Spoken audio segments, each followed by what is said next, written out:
आपने देखा होगा सोशल मीडिया पर इस जलसे को बदनाम करने की साजिशें रची जा रही थी। इस जलसे के पीछे क्या क्या प्रोपगेंडा चलाया जा रहा था। इस जलसे में लगे बैनर इजराइल प्रोजेक्ट को लेकर किस तरह जलसे को बदनाम करने की कोशिश की जा रही थी। हां, कुछ दलाल हैं, कुछ पत्रकार हैं जो पत्रकारिता नहीं करते हैं, दलाली करते हैं। कुछ ऐसे पत्रकार हैं जो दूसरों के टुकड़ों पर पलते हैं, दूसरे के डाले हुए टुकड़ों पर उनकी रोजी रोटी चलती है, उनकी दुकान चलती है, उनका मकान चलता है। ऐसे दलालों को मैं बता देना चाहता हूं, यह जलसा है और यह वो जलसा है जिसने इतिहास क्रिएट किया है, जिसने एक बड़ा सारा लंबा चौड़ा पन्नों का इतिहास बनाया है। यह वो जलसा है जिसमें कोई नारेबाजी नहीं होती है, जिसमें कोई हिंदू मुसलमान नहीं होता है। हालांकि हिंदू मुसलमान एक साथ इसमें रहते हैं। इसमें हिंदुओं की तरह कोई नारेबाजी नहीं होती है, ना मंदिर के सामने कोई नारेबाजी होती है। हालांकि मंदिर भी रास्ते में आते हैं, हिंदुओं से भी मुलाकात होती है, हिंदुओं से हम सामान भी लेते हैं, हिंदू इस जलसे में दुकान भी लगाते हैं। लेकिन भाई साहब, जो लोगों ने आपसे पहले देखा था ना देश में, तो तुम लोग महाकुंभ में दुकान नहीं लगा सकते, तुम लोग महाकुंभ में एंट्री नहीं कर सकते, तुम लोग महाकुंभ में अपनी कोई भी चीज नहीं बेच सकते, वो नफरती प्रोपगेंडा इस जलसे में आपको देखने को नहीं मिलेगा। इस जलसे में सिर्फ भाईचारा मिलेगा। इस जलसे में आपने प्यार और मोहब्बत देखा होगा। हिंदू के दुकान से मुसलमान को सामान खरीदते हुए देखा होगा। हिंदू अगर खाना बना रहे तो मुसलमान को उसकी दुकान पर खाना खाते हुए देखा होगा। इस जलसे में 15 लाख लोग लमसम पहुंचे हैं, तो उसमें से आप अंदाजा लगा लीजिए, लमसम मेरे अकॉर्डिंग 50,000 हिंदू जरूर होंगे जो दुकान लगा रहे होंगे, जिन्होंने इस टेंट का काम किया होगा, जिन्होंने पानी की व्यवस्था की होगी, जिन्होंने खाने की व्यवस्था की होगी, जिन्होंने इस जलसे में बहुत से ऐसे काम किए हैं जो मुसलमानों के साथ उन्होंने किए हैं। लगभग 50,000 मुसलमान हिंदू इस जलसे में शिरकत उन लोगों ने जरूर की होगी। लेकिन एक ऐसा छोटा सा सीन भी आपने नहीं देखा होगा कि मुसलमानों की तरफ से किसी हिंदू को सताया गया हो।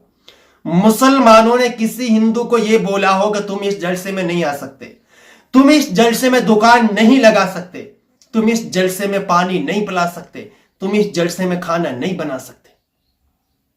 किसी भी मुसलमान ने नहीं बोला होगा।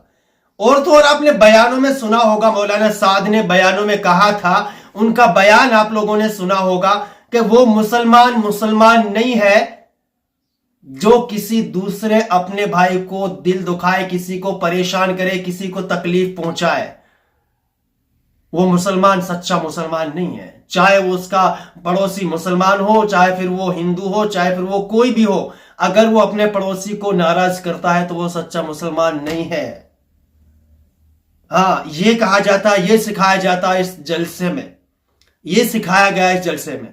और मैं आप लोगों को बता दूं, योगी आदित्यनाथ अपने मंच से कहते हैं कि मुसलमानों के बीच कोई हिंदू सुरक्षित नहीं है, मुसलमानों के बीच हिंदू अपने आप को सुरक्षित महसूस नहीं करता। तो योगी आदित्यनाथ को यह जान लेना चाहिए कि यह जो जलसा हुआ है ये एक ऐतिहासिक जलसा है।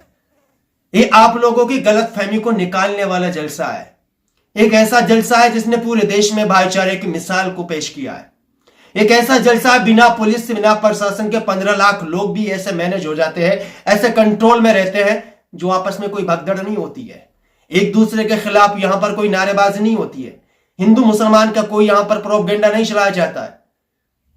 ऐसा कोई सीन यहां पर आपको नजर नहीं आएगा।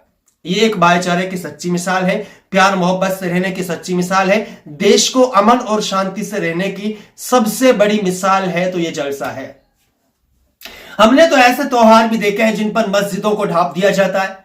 होली आती है तो भाई साहब अपनी मस्जिदों को ढांप लीजिए, क्योंकि हम रंग डालेंगे, हम नहीं मानेंगे और कोई भी मुसलमान हमारे गले से नहीं निकल सकता। ऐसे त्योहार भी हमने देखे हैं।